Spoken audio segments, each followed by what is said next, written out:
मिनशैतानिर्रजीम बिस्मिल्लाहिर्रहमानिर्रहीम नहमदुहु व नसल्ली अला हबीबिल करीम।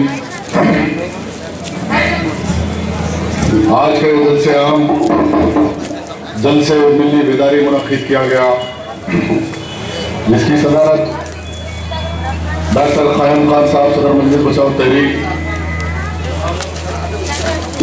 शेख रशीद पर तशरीफ फरमा,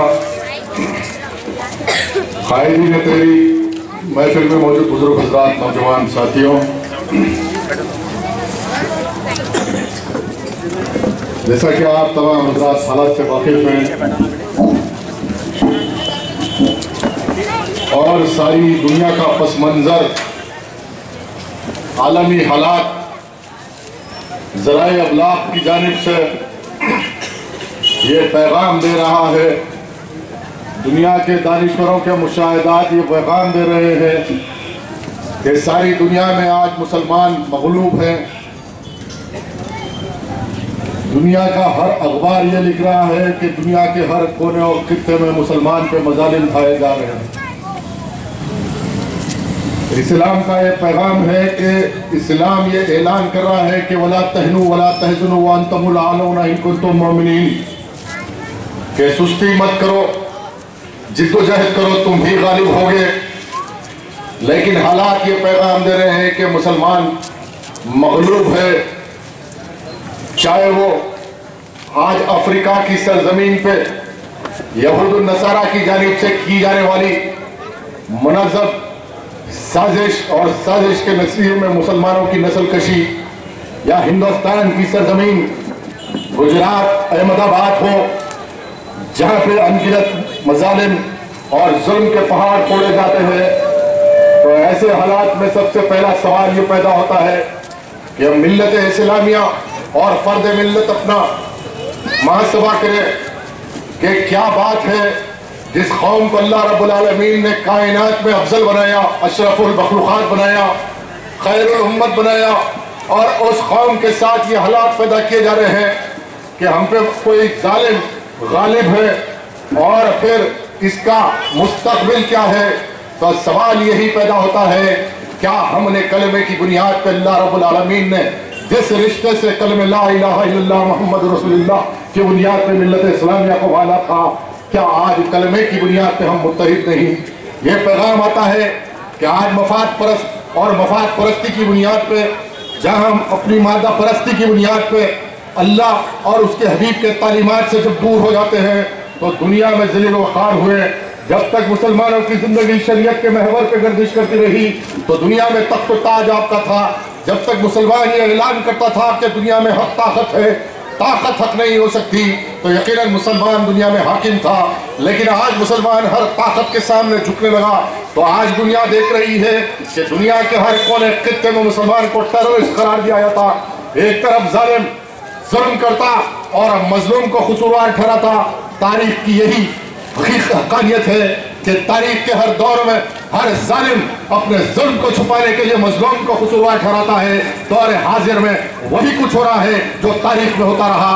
लेकिन अजीब व गरीब हालात है कि ऐसे हालात में लफ्ज़ जहाद पर मुबाहसा किया जा रहा है और यह पैगाम दिया जा रहा है कि कुरान का यह फ़लसफ़े जहाद और जहाद को मानने वाले और जहाद पे जिंदगी अमल पैरवा करने वाला मुसलमान टेररिस्ट है, मुसलमान दहशतगर्द है, मुसलमान आतंकवादी है। तो आज सवाल ये पैदा होता है, जहाद और फ़लसफ़े जहाद की तशरीह कौन करेगा? आज सारे दुनिया में दानिशमंदों के नाम पर कुछ ऐसी मुखालिफत की जा रही है कि आज लफ्ज़ जहाद पे मुसलमान खामोश हो जाए, जबकि अल्लाह रब्बुल आलमीन ऐलान कर रहा है कि वह जाहिदू फी सबीलिही लअल्लकुम तुफ्लिहून, कि जहाद करो अल्लाह की राह में फलाह पा जाओगे। अरे जहाद के नाम पे सारी दुनिया में मज़ालिम ढाए गए। आज अगर अमेरिका के टेबल पे कोई फ़लसफ़ा है तो फ़लसफ़े जहाद है, अगर यूरोप के टेबल पे कोई फ़लसफ़ा है तो फ़लसफ़े जहाद है, अगर यहूदियों के टेबल पे कोई फ़लसफ़ा है तो कुरान का फ़लसफ़े जहाद है। और यह पैगाम दिया जा रहा है कि जहाद का मानने वाला, ये सर पे टोपी पहनने वाला, ये चेहरे पे दाढ़ी लगाने वाला, ये मुसलमान टेररिस्ट है, आतंकवादी है। अरे हिंदुस्तान की हुकूमत है और हिंदुस्तान के हाकिमों के सामने कोई बात है तो कुरान का फ़लसफ़े जहाद है। आज समाजी इंसाफ की बात की जाती है, समाजी सोशल जस्टिस की बात की जाती है और ये बावर किया जाता है कि इस मुल्क में कानून में तरमीम की, रिजर्वेशन की बात आई और पैगाम दिया गया कि हिंदुस्तान में हम समाजी इंसाफ के नाम पर यहाँ पे तहफ़्फ़ुज़ात दिए जाएंगे, तो सवाल ये पैदा होता है कि इस मुल्क को किसने आज़ादी दिलाई? आज हिंदुस्तान में मुसलमान को दूसरे दर्जे का शहरी बनाया गया। हिंदुस्तान के चप्पे कोने में आज सच्चार कमीशन की रिपोर्ट ये बता रही है कि मुसलमान हिंदुस्तान में आज दलित, पिछड़े, SC, ST दर्जात से नीचे आ चुके। आज मुसलमानों की समाजी जिंदगी की ये हालत है। और फिर क़ियादत की बात की जाती है, क़ियादत की दावेदारी की बात की जाती है, इस मुल्क में सेकुलरिज्म की बात की जाती है, सेकुलर जमातों की बात की जाती है, समाजी इंसाफ की बात की जाती है, आइन के मुताबिक, कानून के मुताबिक मुसलमानों के साथ इंसाफ की बात की जाती है। इलेक्शन का अलमिया आने वाला है और बहुत सारी जमातें हिंदुस्तान में ऐलान कर रही है कि अक़लियतों के वोट के जरिए मुस्तक़बिल में हुकूमतें कायम होगी। अरे हद ये हो गई कि हिंदुस्तान का सबसे बड़ा दहशतगर्द नरेंद्र मोदी, आज नरेंद्र मोदी के तायीद में कुछ मुसलमानों के भी बयान आ रहे हैं। तो सवाल ये है कि नरेंद्र मोदी को भी अगर प्राइम मिनिस्टर बनना है तो आज उनकी भी नजर हिंदुस्तान में मुसलमानों की अक़लियतों के वोटों की तरफ है और ये चाहते हैं कि हिंदुस्तान के ये 20 से 25% मुसलमान, इसमें से कुछ चंद मुसलमानों के भी वोट मिलते हैं तो हमारी कामयाबी हो जाएगी। और आज सारे हिंदुस्तान में इलेक्शन का माहौल और फिर समाजी इंसाफ की बात की जा रही है। अरे कौन से समाजी इंसाफ की हिंदुस्तान में आज हिंदुस्तान के हाकिम या हिंदुस्तान के सियासी सरबरा या हिंदुस्तान की सियासी जमातें आज मुसलमानों को समाजी इंसाफ की बात कर रही है? जब हिंदुस्तान में रिजर्वेशन कायम किया गया, आर्टिकल 14 और 15 की बात की गई, तरमीम की गई, हिंदुस्तान का आईन आर्टिकल 14 ये पैगाम दे रहा है कि हिंदुस्तान में हिंदुस्तान के हर शहरी को आईन के मुताबिक और कानून के मुताबिक बराबर के हक है। जब आपके रिजर्वेशन की बात आई तो आपके साथ नाइंसाफी किया, बल्कि हिंदुस्तान के सदर जमहूरिया जिसने दस्तखत किया और दस्तखत ये कहा कि 14A और 15B के अंदर तरमीम हुई तो मुसलमानों को दायरे पसमानदगी से बाहर रखकर हिंदुस्तान में मजहब की बुनियाद पर नहीं होगा। जब मुसलमानों को तहफ़्फ़ुज़ात दिए गए, चाहे वो केरला में हो, कर्नाटक में हो या आंध्र प्रदेश में हो, जब तहफ़्फ़ुज़ात दिए गए तो ये बीजेपी वाले, ये RSS वाले, ये विश्व हिंदू परिषद, ये हिंदू वाहिनी, ये आज बजरंग दल वाले दलितों को सामने करें और दलितों के जरिए अदालतों में मुकदमात डाले कि मुसलमानों को मजहब की बुनियाद पे इस मुल्क में तहफ़्फ़ुज़ात नहीं दिए जा सकते और अदालतों का सहारा लेते हुए मुसलमानों के समाजी और समाजी इंसाफ की उस बात को रोकने की कोशिश की गई। आप गौर और फिक्र की नजर से देखें कि समाजी इंसाफ, अल्लाह के हबीब ने फरमाया कि सादक़ल लज़ी हक़्क़ल हक़्क़ा, जब तक किसी समाज में समाजी इंसाफ कायम नहीं होता उस समाज में इख्तिलाफ बाकी रहता, इंसाफ कायम नहीं किया जा सकता, अमन कायम नहीं किया जा सकता।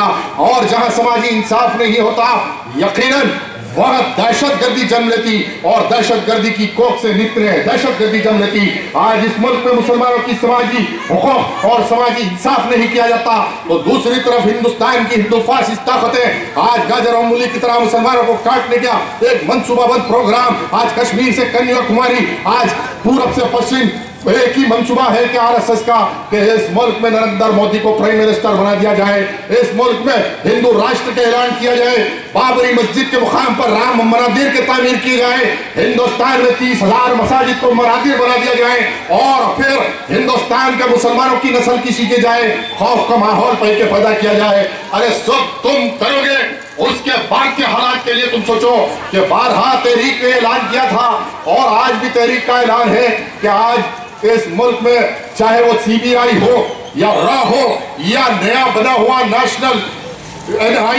NIA हो कि इस मुल्क में बताए कि हिंदुस्तान में क्या बाबरी मस्जिद पहले शहीद हुई या हिंदुस्तान में बम ब्लास्ट पहले हुआ। अगर बम ब्लास्ट पहले हुआ तो मुसलमान टेररिस्ट है, अगर हिंदुस्तान में अगर बाबरी मस्जिद पहले शहीद हुई तो वो हाकिम टेररिस्ट है, वो हिंदू दहशतगर्द अडवाणी टेररिस्ट है, नरेंद्र मोदी टेररिस्ट है, बाल ठाकरे टेररिस्ट है। और इस मुल्क में आज ये हालात है कि हिंदुस्तान की अदालत हो, किसी मुल्क को माशरे में, मेरे भाई आप गौर और फिक्र की नजर से सोचें कि किसी मुल्क और माशरे में जहां इंसाफ के इदारे कमजोर पड़ जाते हैं और मजलूम को अदालत के जरिए, मुंसिफ के जरिए इंसाफ नहीं मिलता, तो मजलूम अपने इंसाफ के रास्ते खुद तलाश करता है। जब मजलूम अपने इंसाफ के रास्ते तलाश करता तो वही तो इस्लाम ने जहाद का ऐलान किया, उसी को जहाद का इंसाफ नहीं मिलता। मजलूम को और जालिम के हाथ की कठपुतली कानून और आइन बन जाता। आज हिंदुस्तान के सुप्रीम कोर्ट के चीफ जस्टिस का बयान है कि इस मुल्क की अदलिया का एक धड़ा, एक हिस्सा करप्ट हो चुका। आज आम आदमी के लिए ये कोर्ट है, इंसाफ है। अदालत में इंसाफ के लिए 30 साल 50 साल लोग लड़ते, इंसाफ नहीं मिलता। लेकिन कानून की तशरीह ये है कि कानून वो है मेरे भाई कि ताकतवर को सलाम करता और कमजोर को लात मारता। ये हिंदुस्तान का कानून है। आज पुलिस स्टेशन में कोई शरीफुल नफ मुसलमान जाए या कोई जाए तो उसकी अहमियत नहीं, लेकिन एक लैंड ग्रैबर, एक सूदखोर जाता तो इंस्पेक्टर साहब कुर्सी देते, इंस्पेक्टर साहब का मामला होता। तो ऐसे माशरे में ऐसे जुल्म के खिलाफ, ऐसे जालिम को घर को छोड़ के आने की जिम्मेदारी मुसलमानों की है। उनके खिलाफ जहाद करना और ऐलान करना, वो जाहिदू फी सबीलिल्लाह जहाद के अल्लाह की राह में फलाह पा जाओगे। आज समाजी इंसाफ के नाम पर 60 साल से सच्चार कमीशन की रिपोर्ट, किसी और की रिपोर्ट नहीं, हिंदुस्तान के एक मोअज़्ज़िज़ जज राजेंद्र सिंह सच्चार ने जब तहकीक किया, इस हुकूमत ने तहकीक करवाया हिंदुस्तान में क्या आज 60 साल के बाद मुसलमानों का समाजी माशी मौक़िफ़ क्या है, तो सारे मुल्क में सर्वे किया गया। और जब हैदराबाद आया, उस कमीशन के सामने तहरीक ने अपनी नुमाइंदगी की, दक्खन के मुसलमानों की नुमाइंदगी की। मरहूम सदर आदम मलिक साहब, अल्लाह मग़फ़िरत करे, आदम मलिक साहब की सदारत में डॉक्टर क़याम खान और तहरीक का वफात गया। तफसील से बताया कि ये यहाँ के हालात नहीं। तो सच्चार कमीशन की रिपोर्ट में हमने कहा था कि सबसे पहले हिंदुस्तान में अगर मुसलमानों को कुछ देना है तो तुम कुछ मत दो, अगर तुम कुछ दे सकते हो तो मेरे असलाफ ने मेरे लिए जो छोड़ के गया, इस कौम के बुजुर्गों ने हमारे लिए छोड़ के गया, वो हमारा अतिया हमारे हवाले कर दो। अरे हम आज भी इस हिंदुस्तान में तुमको देने के मौक़िफ़ में है।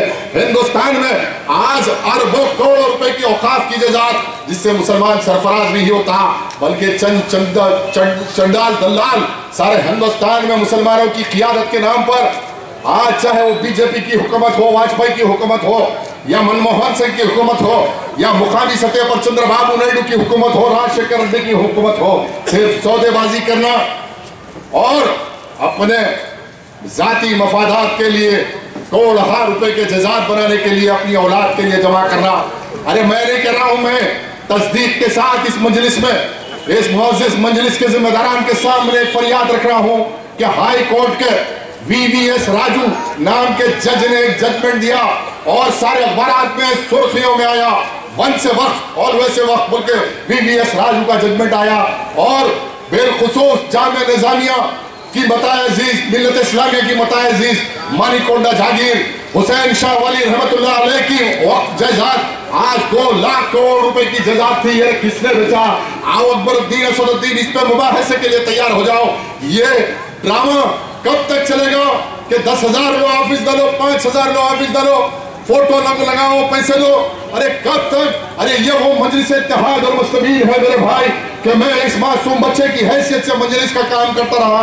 मेरे मरहूम वालिद ने 35 साल, जिंदगी के 40 साल मजलिस इत्तेहाद और मुस्तबीन को ताकतवर बनाने के लिए अपनी जिंदगी, जवानी, खून पसीना एक किया, जब जाके मजलिस इत्तेहाद और मुस्तबीन बनी। अरे बताओ कि ये बस्तियों में आज वो रौनक है जो ये वीरान जंगलात है, ये बाबा नगर, ये रियासत नगर, ये गाजिया मिल्लत कालानी, ये सड़कें, अगर अल्लाह इसको जवाब देगा तो जर्रा जर्रा कहेगा कि ये मर्द आहन की निशानी है, ये मर्द मोमिन की कुर्बानियों का नतीजा है कि आज सुबह उठने वाला मुसलमान किसी मंदिर का घंटा नहीं सुनता। आज बाबा नगर का उठने वाला मुसलमान किसी मंदिर का घंटा नहीं सुनता। तमाम घंटों में उठने वाला मुसलमान कोई मंदिर का घंटा नहीं सुनता। राजपथ नगर का सुनने वाला मुसलमान कोई मंदिर का घंटा नहीं सुनता। अगर सुबह उठकर मुसलमान सुनता है तो अशहदु अल्ला इलाहा इल्लल्लाह मुहम्मद रसूलुल्लाह यह सुनता है। यह शेर दक्कन की कुर्बानी है कि यह शेर दक्कन नहीं कि दौलत बाग के ऐलान करें कि मैं शेर दक्कन हूं।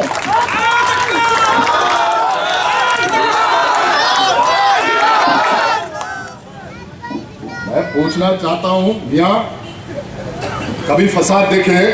कैसा रहता फसाद? मुझसे पूछो चोरी 80 का फसाद हैदराबाद का 10वीं क्लास का तालिब इल्म था। रब्बे काबा की कसम है कि उस गैर जुलूस के दहशतगर्दों का मुकाबला किसने किया? कभी जुलूस भी देखे, दहशतगर्दों का जुलूस कैसा रहता। पुराने शहर के मुसलमानों को आके बेखूफ बनाने की कोशिश मत करो। ये दौलत की बुनियाद पे ये दारुस्सलाम, ये मजलिस इत्तेहादुल मुस्लिमीन, इसका किसी से कोई इख्तलाफ नहीं हो सकता। अल्लाह जानता है मेरे दिल में क्या है। मेरे मरहूम वालिद ने इस जमात के लिए कुर्बानियां दी। इस जमात से कैसे मुखालिफत हो सकती? जिस जमात के बानी कायदे मिल्लत निसारुल उम्मत मरहूम बहादुर यार जंग रहमा है, जिस जमात के लिए लाखों मुसलमानों ने पुलिस सेक्शन में जामे शहादत किया, ये मेरा असलाफ की निशानी है। ये दारुस्सलाम ये मेरा असलाफ की निशानी है। किसी फर्द और खानदान की मौरासियत नहीं हो सकती। आज अल्लाह इस दारुस्सलाम को जबान दे दे तो इसका जर्रा जर्रा ऐ मजलूम मुसलमानों तुमको चीख चीख के पुकारेगा कि ये तुम्हारे असलाफ की कुर्बानियों की निशानी है, ये रजाकारों की निशानी है। किसी फर्द और खानदान की मौरासियत नहीं। आज दारुस्सलाम बैंक है तो हजारों करोड़ रुपए का स्कैंडल है। आज मेडिकल कॉलेज के नाम पे हजारों करोड़ रुपए का स्कैंडल है। आज औकाफ की जायदाद के नाम पर हमने मुसलसल ये एहतजाज किया कि आंध्र प्रदेश की हुकूमत व्हाइट पेपर दे कि कितनी जायदाद जब निजाम की हुकूमत को जम किया गया उस वक्त मुसलमानों के असासे क्या थे, आज मुसलमानों की औकाफ बोर्ड के असासे क्या है। क्या ये जानने का इख्तियार एक मुसलमान को नहीं? क्या मुसलमानों को ये भी इख्तियार से महरूम किया जा रहा? ऐवान असम्बली में ये कहा जा रहा है कि निजाम और निजाम की हुकूमत में बरहाना करके खवातीन के साथ बदकम्मा किया गया। ऐवान असम्बली में जवाब देने वाला कोई नहीं था मेरे भाई, कोई नहीं था। 2 दिन के बाद जवाब। अरे जहां सवाल होता वही कुश्ती, वही जवाब, वही सवाल। ऐवान असम्बली का रोड है, मरहूम अमानुल्लाह खान की तारीख है मुसलमानों।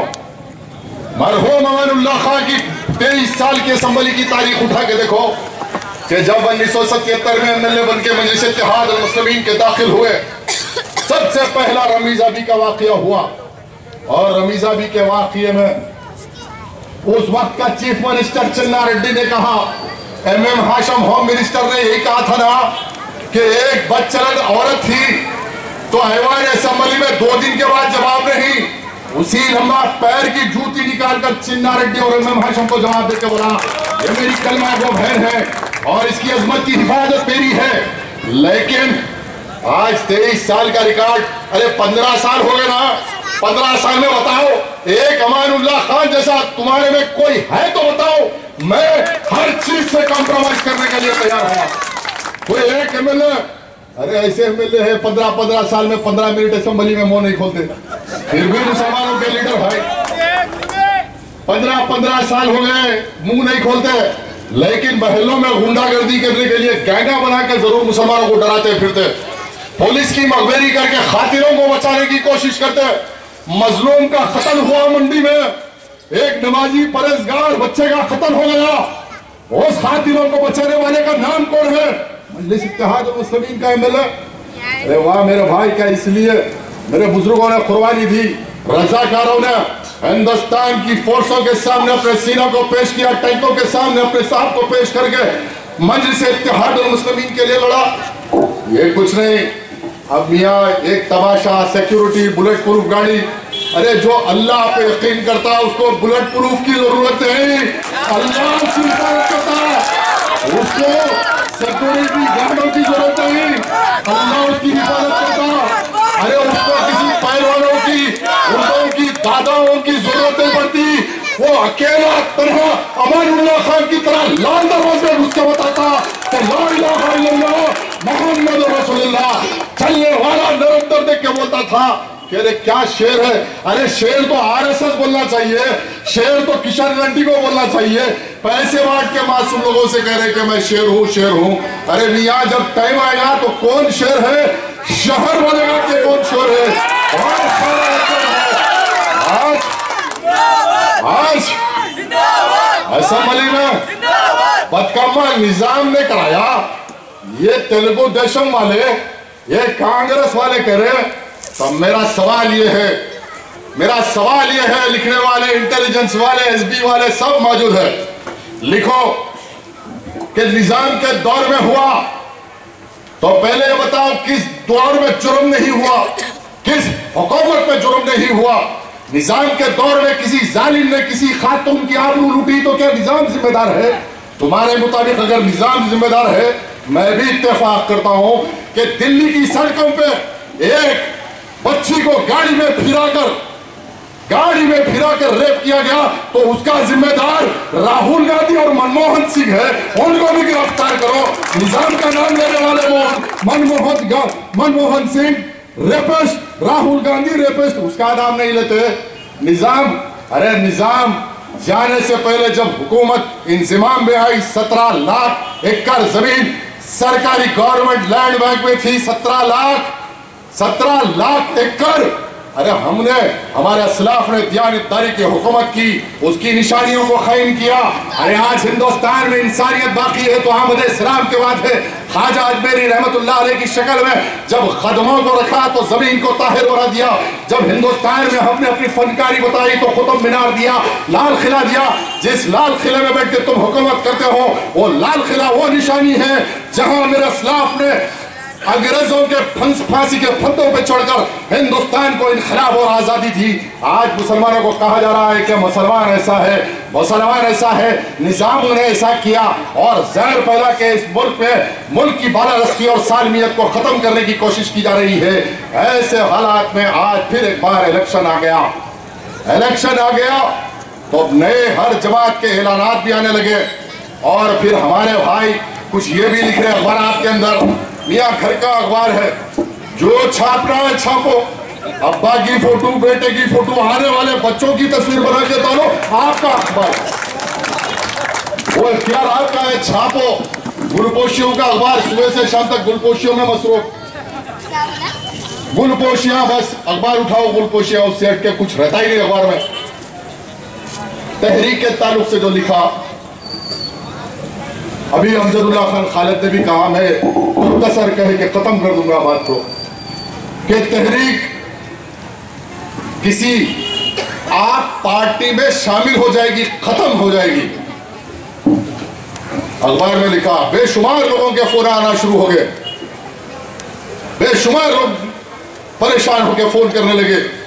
और एक साहब ने मुझको फोन किया, मेरे आंख में आंसू आ गए जब उनकी बात सुना। मैं उन्होंने फोन पे मुझसे पूछा कि ये जिम्मेदारी जो तहरीक की अल्लाह ने तुम लोगों को दी, अगर ये जिम्मेदारी जो बाबरी मस्जिद के उन शोधाओं की निशानी है, कुर्बानी है, ये तहरीक मजलिस इत्तेहादुल मुस्लिमीन का आखिरी बचाने का सहारा है, इन जालिमों से, इन लैंड ग्रैबरों से, जानीतियों से, सूदखारों से बचाने का जो सहारा है, अगर इसको खत्म कर दिया जाएगा तो रोजे महशर में मैं तुम्हारा गिरबान पकड़ूंगा। एक मुसलमान ने फोन करके कहा तो मेरा ईमान ताजा हो गया। मैंने उनको कहा कि चाहे हम तिनका है, खाक में मिल जाएंगे, हम खत्म हो जाएंगे मजलूम मुसलमानों की खिदमत करते हुए जमात को बचाने के लिए, लेकिन ऐसा समझौता शिनाख्त पर मुसलमानों की कभी नहीं किया जाएगा, कभी नहीं किया जाएगा। आज बताओ क्या जुल्म है, क्या जुल्म है मेरे भाई, क्या जुल्म है। सिर्फ इलेक्शन दौलत की बुनियाद पर जीतने के मंसूबे बनाए जा रहे हैं। 5 साल हो गया, 5 साल 2009 से 2014 आ गया। कोई मेंबर ऑफ पार्लियामेंट कभी खैरियत पूछने के लिए इन गलियों में बस्तियों में आए? कभी आए क्या? मुसलमानों के तकालीफ क्या है पूछने के लिए कोई आया? कोई नहीं आया। खैर, अब वो बेचारा बीमार है, बरुद्दीन, उसके बारे में क्या बोलूं कि जाके एक झगड़ा लड़े जमीन का। किससे लड़ रहे? मोहम्मद पहलवान से लड़े। जमीन मेरी है, मैं एग्रीमेंट करा, एक तमाशा सारे हैदराबाद में। अब आए तो मियाँ खुद इतने परेशान है कि गाड़ी में से उतरूं, कोई गोली मार देता, कोई मुसलमान मार देता क्या? अरे मुसलमानों से डरने में, मुसलमानों के माहौल में आने से। मस्जिद में नमाज पढ़ रहे तो पीछे 2 गनमैन, मस्जिद में जब मुसलमान नमाज पढ़ता तो 2 गनमैन नहीं, 2 फरिश्ते हिफाजत करते उसकी अल्लाह की जानिब से। जिसको गणमना चाहिए, गणमनों के सहारे सजदे नहीं होते। जहां कहीं नमाज पढ़ रहे पीछे 2 गनमैन, अरे मियां दिया 2 गनमैन नहीं 200 गनमैन इंदिरा गांधी को नहीं बचाए। मारने वाला ठान लेता तो घर में घुस के मारता। 2 गनमैन क्या 200 गनमैन नहीं बचा सकते, 200 गनमैन नहीं बचा सकते। लेकिन इनका ईमान इतना कमजोर, मियां इतना कमजोर कि अब जो झगड़ा हुआ था कांग्रेस से, इनका झगड़ा हुआ, पहले कांग्रेस की तायीद करे क्यों, कांग्रेस से लड़े क्यों, फिर कांग्रेस से मिले क्यों? क्या ये सवाल करने का इख्तियार ये मुसलमान नौजवानों को नहीं है, इन बुजुर्गों को नहीं है? क्या जमात आपकी जिम्मेदारी नहीं है? क्या जमात की सारी के फैसले किसी खानदान के हवाले मुसलमानों ने कर दिया कि जो चाहे करो मियां, हम हाथ बन के करते? क्या हम ताबेदारी के लिए पैदा हुए हैं, क्या साझेदारी के लिए पैदा हुए? क्या हमारी जिंदगी हक ताकत है या ताकत हक है? क्या अकबरुद्दीन को ताकत समझ के डरते हो? तो ये याद रखो कि तुम मुसलमान, तुम्हारा ईमान कमजोर हो जाएगा जिस दिन तुम समझोगे कि जमात मेरी है और जमात में जो कुछ होगा वो मुसलमानों की मर्जी से होगा, ना किसी फर्द की मर्जी से होगा। तो ये ईमान की ताकत है और ऐलान करेगी कि हक ताकत है। आज वक्त आ गया कि कांग्रेस से झगड़ा क्यों हुआ भाई, क्यों हुआ? मैं पूछना चाहता हूं कि बाबरी मस्जिद की शहादत के बाद इन्होंने ऐलान किया कि बाबरी मस्जिद की खातिर कांग्रेस है। फिर उसके बाद यूपीए हुकूमत में मौलाना हजरत, क्या बोलूं, ये बेवकूफ तायद करने लगे सोनिया गांधी के साथ, उसके साथ। इनको यह वादा कर दिया गया था कि अमेरिका न्यूक्लियर डील 123 एग्रीमेंट जो हुआ 2004 से खबर, 2004 में जब हिंदुस्तान की हुकूमत ने ऐलान किया कि हम अमेरिका से माहिदा कर रहे हैं, बताओ यहाँ आप तायद में खड़े, हैदराबाद की जमीन पे वाहिद तहरीक थी है मुसलमानों जो अमेरिका के खिलाफ उठी। ये बुजुर्ग हजरत सैयद ताहिर साहब मौजूद है, आज आदम मलिक साहब हमारे दरमियान में नहीं है, लेकिन अल्लाह गनी खैर रहमत करे, रमजान जुमे का दिन रोजे की हालत में अल्लाह तबारक तआला ने उनको वफात की। तो ये निशानी है कि जो अल्लाह की राह में लड़ेगा, चाहे गाजी मिल्लत हो, रमजान की 4 तारीख आदम मलिक साहब हो, रमजान की 2 तारीख, हम भी ऐसी ही तारीख की तवक्को में मुसलमानों के लिए जहाद करते हुए दुनिया से चले जाएंगे। लेकिन कोई कांग्रेस की ताबेदारी या किसी और ताकत की ताबेदारी करेंगे? मिनिस्टर बनाओगे, मैं साथ दूंगा। जब मिनिस्टर नहीं बनाए, चिरंजीवी मिनिस्टर बन गया, वो टाइम पे कोशिश करे, नहीं बना तो दोनों भाइयों ने एक साजिश रचाई कि हैदराबाद में हंगामा शुरू हुआ। ताटपट्टी, भाग्य लक्ष्मी मंदिर, अरे 40 साल से भाग्य लक्ष्मी मंदिर थी ना, भाग्य लक्ष्मी मंदिर के सामने से कितने बार गए, कभी गाड़ी रोक के देखा कि मंदिर कितने से कितनी हो गई? कभी ये याद नहीं आया 50 साल से मजलिस में खाबिज के 4 मीनार में ऊपर एक मस्जिद है, मस्जिद को खुलाएंगे और नमाज पढ़ेंगे, इसका ख्याल नहीं आया। इलेक्शन आते मंदिर की बात, इलेक्शन आते भाग्य लक्ष्मी की बात, कांग्रेस मिनिस्ट्री नहीं देती तो भाग्य लक्ष्मी की मंदिर याद आई। और फिर ऐलान हो गया कि हम कांग्रेस से ताल्लुकात खत्म कर दिए, तरके ताल्लुकात हो गए। Kiran was my friend, Jagan is my friend का नारा दिया गया दारुस्सलाम से। तो ये तुम्हारी दोस्ती इख्तिदार के लिए क्या जमात है? आम मुसलमानों, अगर मैं गलत हूं तो आओ स्टेज पे बात करने के लिए तैयार हूं, कुछ नहीं, बस मिनिस्ट्री नहीं बनी तो हंगामा कर दूंगा। मिनिस्टर बन के क्या करते हैं? जैसा राजा पैसे कमाया 10,000 करोड़ 20,000 करोड़, इनका भी चक्कर वही था, मिनिस्टर बन जाऊंगा 10-20 हजार करोड़ रुपए कमा लूंगा। आज हिंदुस्तान में स्कैंडल तो ऐसे है, 50,000 crore, 10,000 crore, 1 lakh crore, 70,000 crore, coal block scandal, 2G scandal, 3G scandal, prime minister खामोश, कुछ नहीं, खाने वाला खाना खाने दो, मजलूम मर रहा। मजलूम आज हिंदुस्तान में 2 किलो चावल नहीं खरीद सकता, लेकिन हिंदुस्तान की हुकूमत में आज 70,000 करोड़ का स्कैंडल होता, 70 रुपए किलो का चावल नहीं खरीद सकता, 80,000 लाख करोड़ रुपए का कोल ब्लॉक का स्कैंडल होता। आपको मिनिस्टरी नहीं मिली ना, आपने क्या किया? फिसाद। ठीक है, जब बात आ गई तो मुसलमान मक्का मस्जिद में रात में जमा हो गए। ऐसा दिख रहा था कि पुराना शहर सड़क पे आ गया। और फिर उसके बाद धरना, अरेस्ट हो गए, करीब करीब 300 से 400 मासूम 300-400 मासूम मुसलमान बच्चों की राउडी शीटें खुली।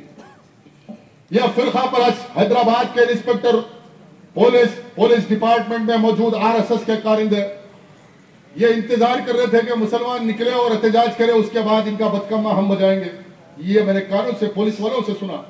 मक्का मस्जिद के बाद पुलिस वालों की जबान थी कि बाहर निकल के गड़बड़ करने दो, गोलियां चलाएंगे। यहाँ का जहन ऐसा है और खियादत की जिम्मेदारी ये है कि चाहे मरने वाला मरे, घर में कोई जवान खातून बेवा बन जाए, कोई माँ का ज़ईफ़ी का सहारा चले जाए, लेकिन मेरी सियासत चले।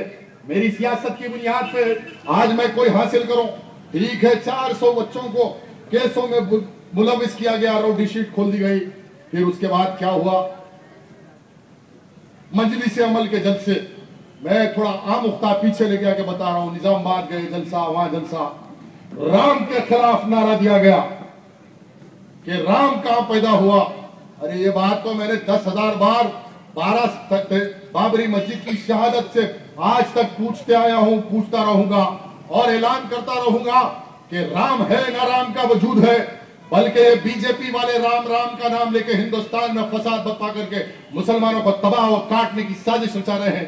अडवाणी को भी यकीन है कि कोई राम की कहानी नहीं, मोदी को भी मालूम है कि कोई राम फलसफा है, लेकिन एक फलसफे की बुनियाद पे हिंदुस्तान में हैवानियत को परवान चढ़ाना और दहशतगर्दी करना, इसके सिवा कुछ और नहीं। हो गई बात, फसाद हो गया, 200-400 बच्चे परेशान, पुलिस स्टेशनों में लाखों पे मुसल्ला कसाए जा रहे।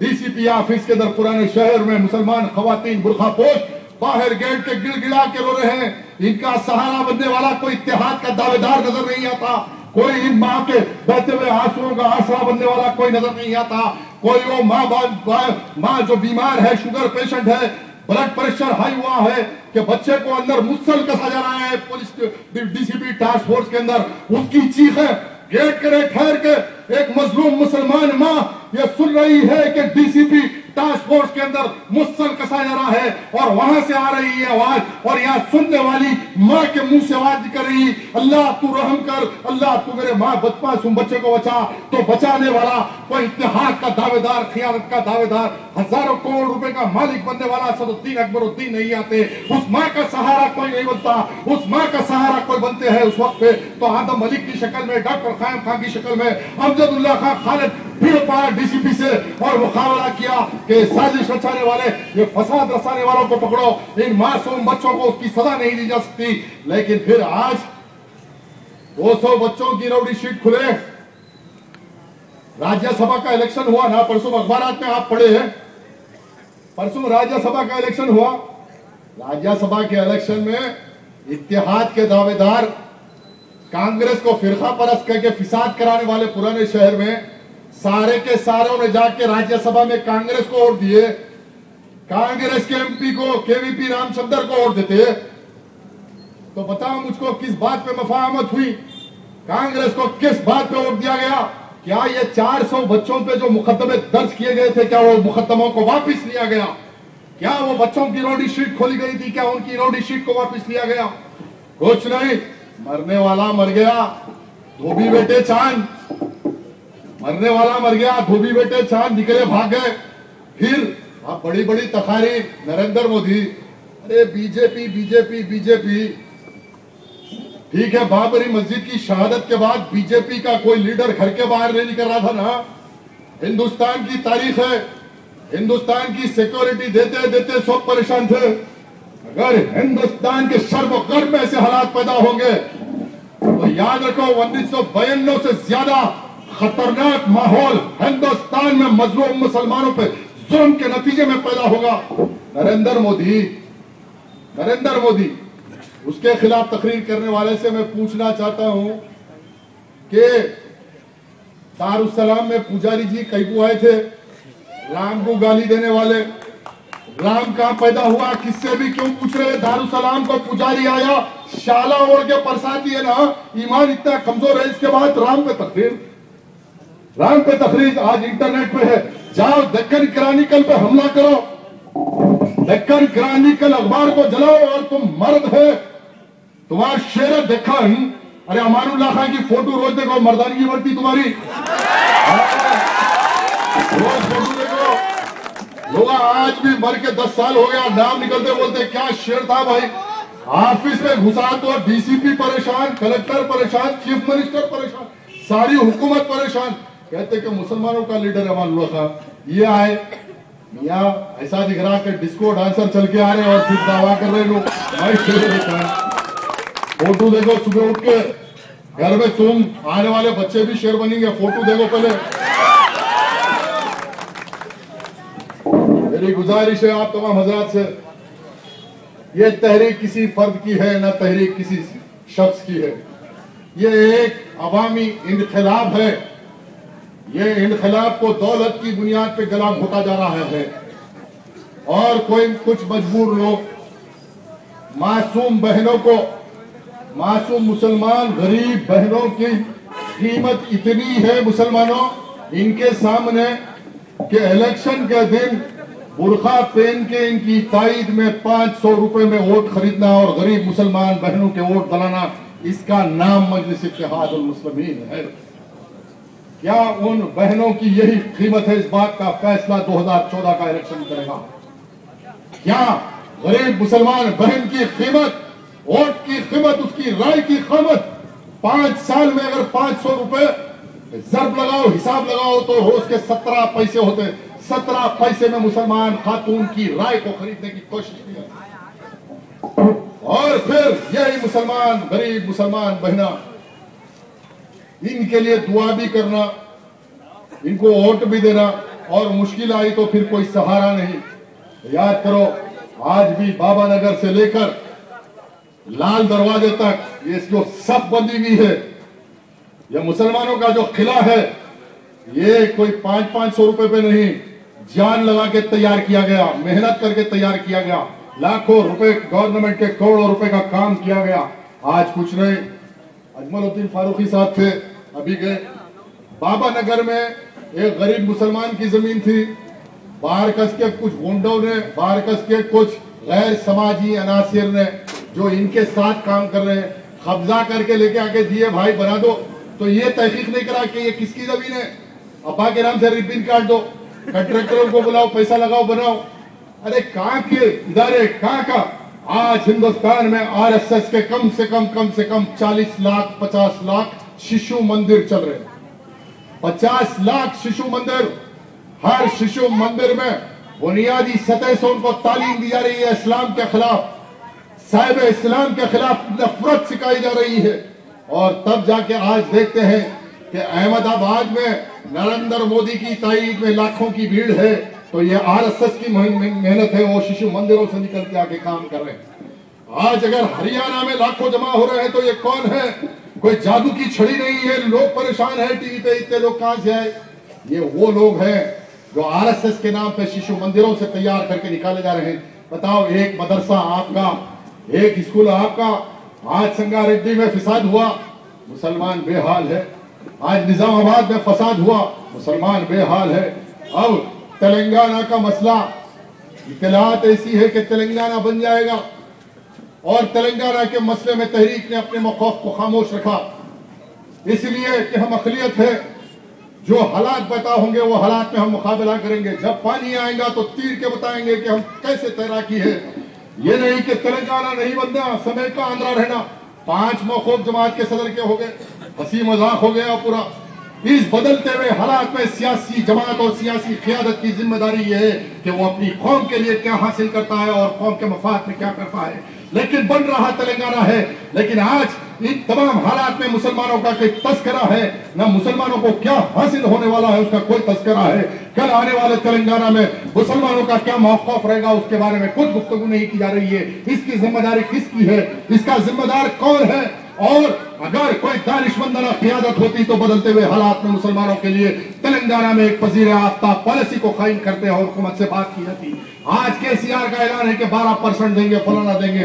मैं बारहा कौमी सतह के जितनी सियासी जमातें हैं उनसे हर वक्त ये कहता रहा कि मुसलमानों को तहफ़्फ़ुज़ात सच्चार कमीशन की बुनियाद पर दिए जाते हैं तो आइन में तरमीम पार्लियामेंट में होनी होगी, और पार्लियामेंट में जब तक तरमीम नहीं होती हिंदुस्तान में मुसलमानों का हक नहीं दिया जा सकता। लेकिन इसमें पार्लियामेंट में कभी गुफ्तगू नहीं होती। लेकिन बड़े बोर्ड लगाए जाते हैं और ये ऐलान किया जाता है कि संसद रत्न है। आज 5-5 लाख रुपए के बोर्ड लगाए जा रहे हैं सारे हैदराबाद में, और ये बावर किया जाता है कि मुसलमानों की क़यादत है और यह क़यादत काम कर रही है। तो आप खुद गौर कीजिए, आप खुद मुहसबा कीजिए कि 5-5 लाख रुपए के बोर्ड आज बंजारा हिल से लेकर मलकपेट, चंद्रान गुप्ता या खुदपुरा लगाए जा रहे हैं, और ये दिखाया जा रहा है कि ये दौलत की ताकत की बुनियाद पर इलेक्शन जीतने का मंसूबा है। हम कोई पोस्टर लगा के इलेक्शन जीतने की बात नहीं करते, लेकिन कौम को बेदार करके इस जलसों के जरिए, मिली बेदारी के जरिए हम राय में तब्दीली करके, जिस तरह आज सारी दुनिया एक इनकलाब की तरफ रागिब है, तब्दीली की तरफ रागिब है। आज तुनीसिया की सरजमीन पे एक मेवा फरोश मुसलमान ने सारी दुनिया के पस मंजर को बदल दिया।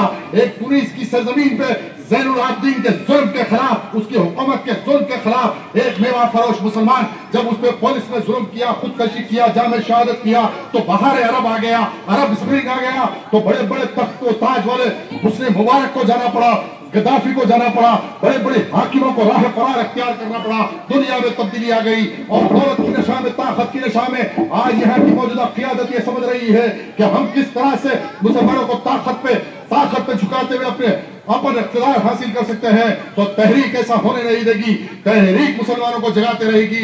ये तहरीक वो तहरीक है कि तारीख के हर दौर में मौरिख ये लिखेगा कि ये वो तहरीक थी दक्कन के मजलूम मुसलमानों को ललकारी और ललकार कर कहा कि उठो मजलूम मुसलमानों के मजलिस इत्तेहादुल मुस्लिमीन तुम्हारी मताअज़ीज़ है, दारुस्सलाम तुम्हारा मरकज है, ये तुम्हारे असलाफ की निशानी है, ये रज़ाकारों की कुर्बानी की निशानी का नाम मजलिस इत्तेहादुल मुस्लिमीन है। आज मेरी इल्तिजा है, गुजारिश है कि आप जमात और जमात के कॉन्सेप्ट को समझे। किसी फर्द से इख्तलाफ है, ना असदुद्दीन से इख्तलाफ है, ना अकबरुद्दीन से इख्तलाफ है। तहरीक रोज़े अव्वल से ये कह रही है कि मरहूम गाज़ी मिल्लत का भी यही ऐलान था। इस मजमे में बहुत सारे ऐसे लोग होंगे जो कायद गाज़ी मिल्लत अमानुल्लाह खान को इसी शह नसरीन से यही सुना था। उन्होंने ये ऐलान किया था ना कि मैं मजलिस का सिपाही हूँ, मैं आखिरी सांस तक मजलिस इत्तेहादुल मुस्लिमीन का सिपाही रहूंगा। अल्हम्दुलिल्लाह आखिरी सांस तक मजलिस के सिपाही रहे, और मेरा और मेरे तहरीक के रुखाओं का ये ऐलान है कि मजलिस इत्तेहादुल मुस्लिमीन मेरी मताअज़ीज़ है। मैं आखिरी सांस तक जमात की बका के लिए, जमात में तब्दीली के लिए, जमात में एक इनकलाब के लिए, जमात को मजलूम मुसलमान से वाबिस्ता करने के लिए। आज बताओ मजलूमों की जमात है या जालिमों के हाथ में जमात है? क्या मजलूमों के हुकूक के लिए जमात नुमाइंदगी करती है या जालिमों के हुकूक के लिए नुमाइंदगी करती है? फर्क यह है कि लड़ाई जालिम और मजलूम की लड़ाई है, तहरीक मजलूम के लिए है और जमात पे जालिम खाबिस है। तो जालिम के खिलाफ जहाद के लिए सफारा होकर तहरीक से वाबिस्ता होना और तहरीक के परवान को चढ़ाना ये हर मुसलमान की जिम्मेदारी है। मेरी अपील और गुजारिश है कि आप तमाम हजरात इस मकसद को समझें। ये जमात आपकी है और जमात की बका उसी में है जब तक इनकलाब बर्पा नहीं होता। कल तहरीक का एक MLA जीत गया, चौरियनों में 2 MLA थे, तो कैसे हालात थे भाई? आज मजलिस के कई कारकुन, कई जिम्मेदार, कई कारपोरेट निजी तौर पे उनका अपना खुद ये फैसला है कि तहरीक का एक MLA जीता भाई, उसके बाद देखो फिर कैसे हालात होते। चौरियनों के बाद इस गलियों में मासूम बच्चा, चाहे वो रिक्शे वाले का बच्चा हो या ठेला बंडी वाले का बच्चा हो, रिक्शे वाले का घर हो या पान का डब्बा चलाने वाले मुसलमान भाई का घर हो, हाथ बंद के सामने ठहरे, भाई क्या करूं, आपके लिए कैसे करूं? तहरीक को छोड़ो, आ जाओ। ठीक है, आगे आने वाले क्या हासिल हुआ? क्या हासिल हुआ? 2014 में अगर मुसलमानों ने अपने माशरे में एक इनकलाबी फैसला नहीं किया तो मुस्तकबिल के हालात बेपनाह मसाइल पैदा कर देंगे, बेपनाह मसाइल पैदा हो जाएंगे। आज बेपनाह मसाइल से मुसलमान गुजर रहा है। आज आने वाले हालात को पेश नजर रखते हुए ऐवान असेंबली में, चाहे वो तेलंगाना स्टेट रहे या आंध्र प्रदेश रहे, तेलंगाना बन जाए या फिर मुत्तहिदा आंध्रा रहे, ऐवान असेंबली मरहूम अमानुल्लाह खान जैसा एक नुमाइंदा चाहती है जो मुसलमानों के लिए गरजे, आवाज उठाए। अगर आपका यह फैसला है, आपका यह फैसला है कि आप चाहते हैं कि मरहूम अमानुल्लाह खान की तरह चीफ मिनिस्टर से मुकाबला करने वाला, होम मिनिस्टर और कमिश्नर से मुकाबला करने वाला कोई नुमाइंदा चाहिए, तो आप तहरीक के उम्मीदवार को कामयाब बनाना आपकी जिम्मेदारी है। आप तहरीक के उम्मीदवार हैं। हर फर्द ये समझे कि मैं उम्मीदवार हूँ। ये नहीं मियाँ डॉक्टर साहब पैसे दो, डॉक्टर साहब, अरे कहाँ से डॉक्टर साहब दे सकते?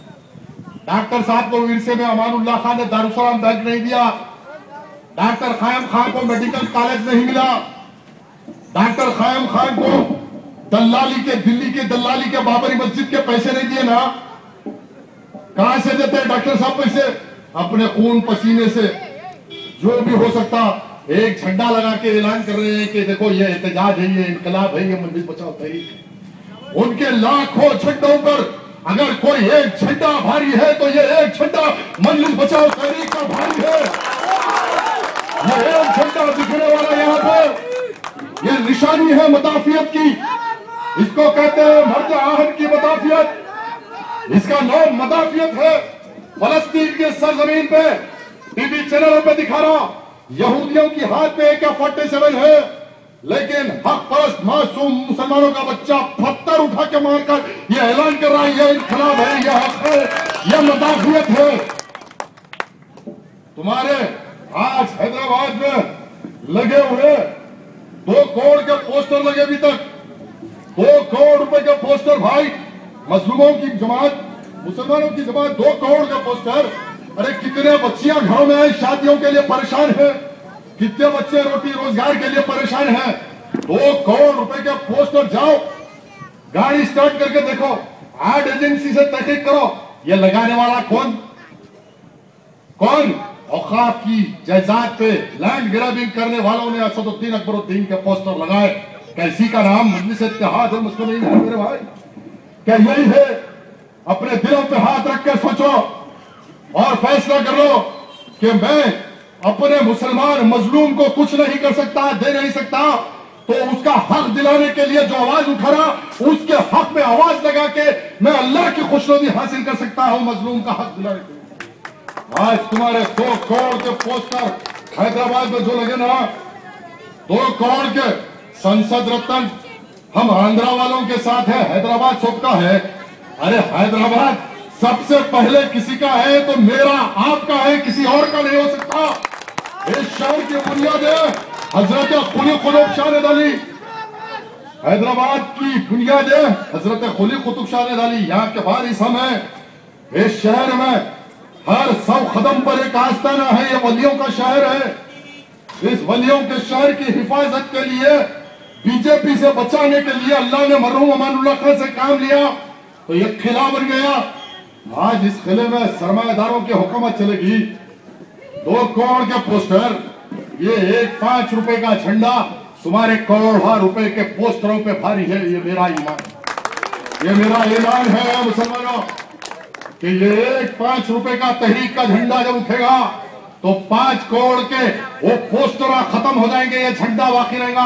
अरे कल 500 करोड़ के लगाओ, हम बाकी है। हराने के लिए डॉक्टर क़याम खान को गैस होटल पे तुमने सुना 10 करोड़ खर्चा किए, अरे 100 करोड़ खर्चा करो, हम बाकी है, हम लड़ते रहेंगे जब तक मजलूम मुसलमानों का हक नहीं मिलता। जब तक मजलूम का हक नहीं मिलता ये लड़ाई जारी रहेगी, आर पार की लड़ाई होगी। और मजलूम मुसलमानों, मैं आपसे वादा करके रुखसत होता हूं कि अल्लाह रब्बुल आलमीन ने मुझको सेहत दी। ये मेरी खुश नसीबी फेरोज बख्ती है कि आप जिस अजीम बिरादरान मिल्लत के सामने फरियाद रख रहा हूं कि ठीक है, अल्लाह का करम है, बेपनाह करम है। सरवर आलम सल्लल्लाहु अलैहि वसल्लम के नालैन पाक का सदका है मेरे सर पे कि कभी मैदान में पीठ नहीं दिखाया और आने वाले हालात में तुम्हारे हक के लिए कभी पीठ नहीं दिखाऊंगा, कभी पीठ नहीं दिखाऊंगा, कभी पीठ नहीं दिखाऊंगा। ये वादा है मेरा। मैं खुद मैदान में अमल में रहता हूं, पोलिंग के दिन से लेके हर वक्त। इंशाअल्लाह आप जो लोगों का ख्याल है कि मियाँ इलेक्शन आ गया, डॉक्टर साहब को भी चाहिए पैसे लो, तो ठीक है, डॉक्टर साहब को छोड़ दीजिए। आप में से कोई उठ के आके इलेक्शन लड़ो तो मैं आपके साथ हूं। ये लड़ाई किसी को ना किसी को लड़ना है।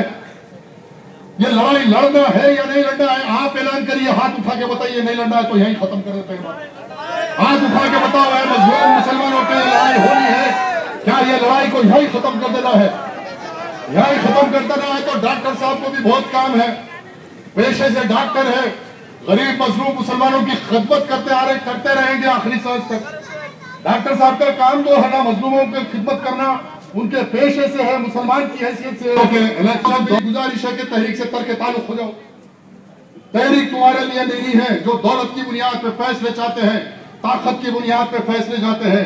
तहरीक हक की बुनियाद बुनियाद पे मुसलमान माशरे में फैसला चाहती है, इस फैसले के साथ हो जाओ और कहो कि नारे तकबीर, अल्लाह अकबर, नारे तकबीर, नारे तकबीर, नारे तकबीर।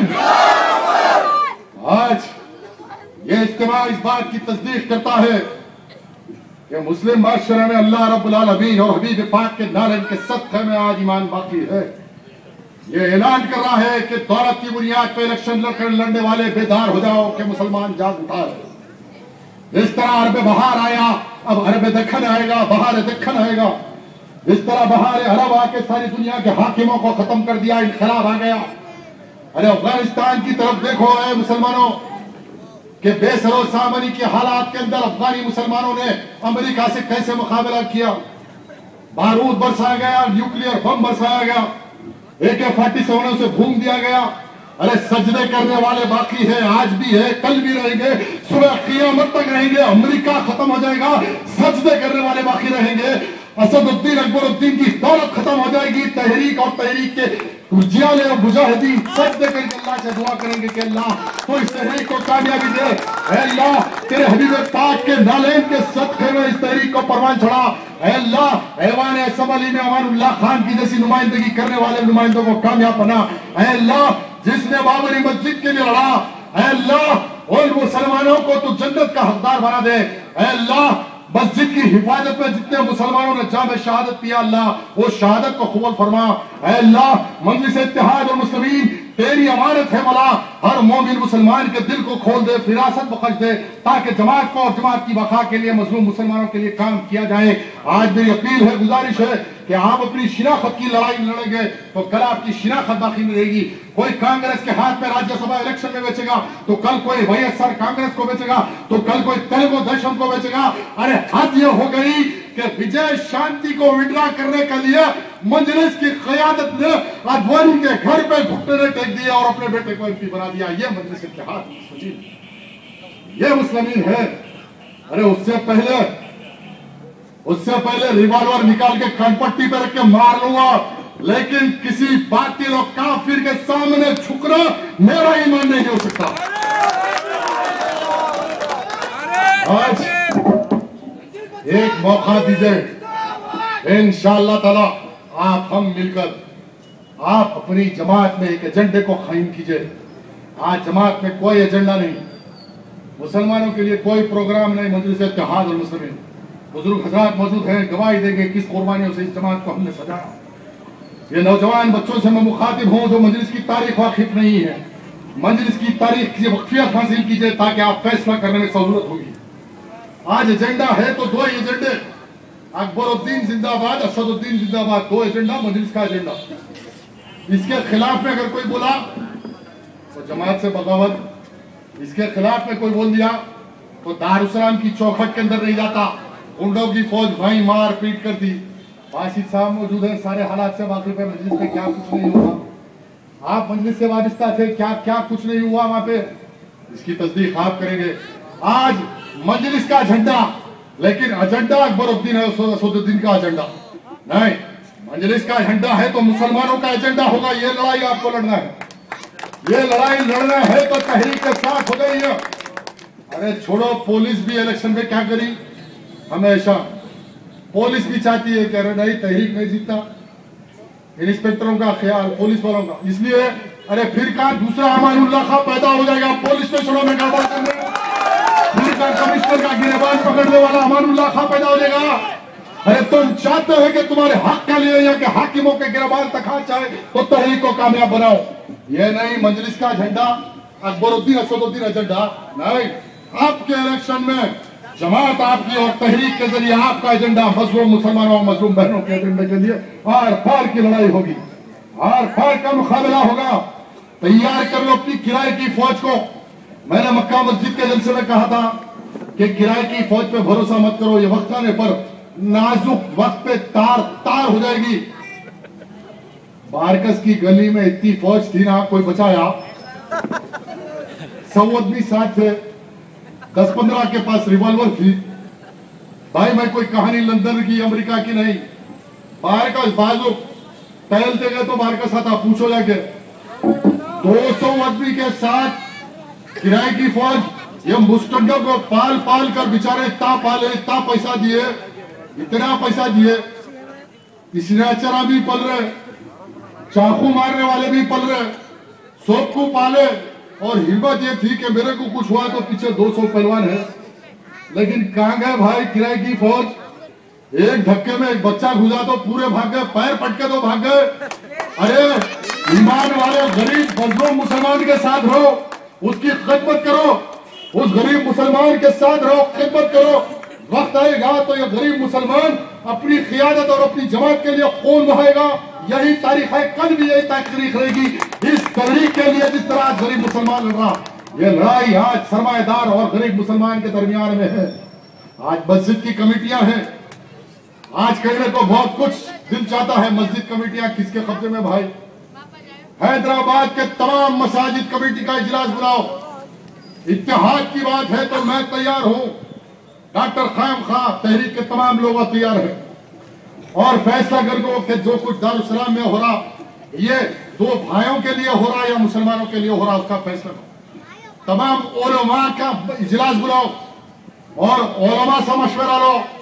तमाम मुफ्तियों का इजलास बुलाओ। हुफाज का कोई नहीं, बस सबसे बड़े मुफ्ती है तो ये 2 जने, उलमा है तो 2 जने।